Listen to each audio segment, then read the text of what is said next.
চারদিকে পুজোর গন্ধ, আর এরই মধ্যে রাজ্যের বিভিন্ন জায়গায় আশঙ্কার মেঘ। কারণ ফের জল ছাড়া শুরু করেছে ডিভিসি।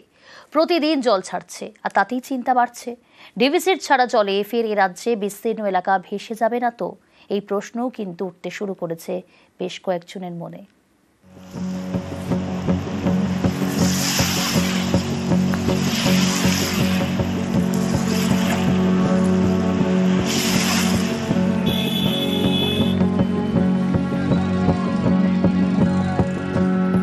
এবছর বর্ষার মধ্যে প্রায় 3 বার বন্যা হয়ে গেছে নদী ও নদী তীরবর্তী অঞ্চলগুলোতে এবং তার চারপাশের মধ্যে। সাম্প্রতিক এই দুর্গাপূজার সময়তেই যে ডিভিসির পক্ষ থেকে প্রায় 30,000, 40,000, 50,000 জল কিন্তু ছাড়া হচ্ছে। বন্যা বা প্লাবিত হয়, সেক্ষেত্রে দুর্গাপূজার ক্ষেত্রে একটা অসুবিধে বা সমস্যার সৃষ্টি হতে পারে। অতি বৃষ্টির কারণে ডিভিসির পক্ষ থেকে প্রচুর পরিমাণ জল ছাড়া হয়েছে, ফলে বর্তমানে নদীতে জলের পরিমাণ অত্যন্ত বেশি। তাই দূর দূরান্ত থেকে যে সমস্ত মানুষজন তর্পণের জন্য নদীতে আসছে, তাদের কাছে আসানসোল মিউনিসিপাল কর্পোরেশনের পক্ষ থেকে বিশেষ অনুরোধ, আপনারা নদীতে বেশি দূরে কেউ নামবেন না।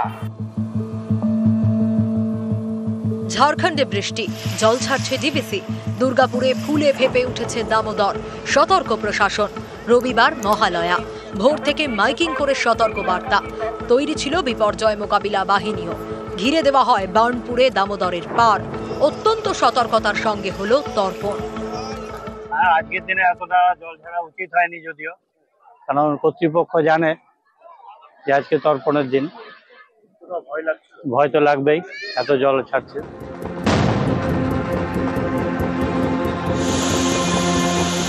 ডিভিসি জল ছাড়া শুরু করেছে 17 সেপ্টেম্বর অর্থাৎ বুধবার থেকে।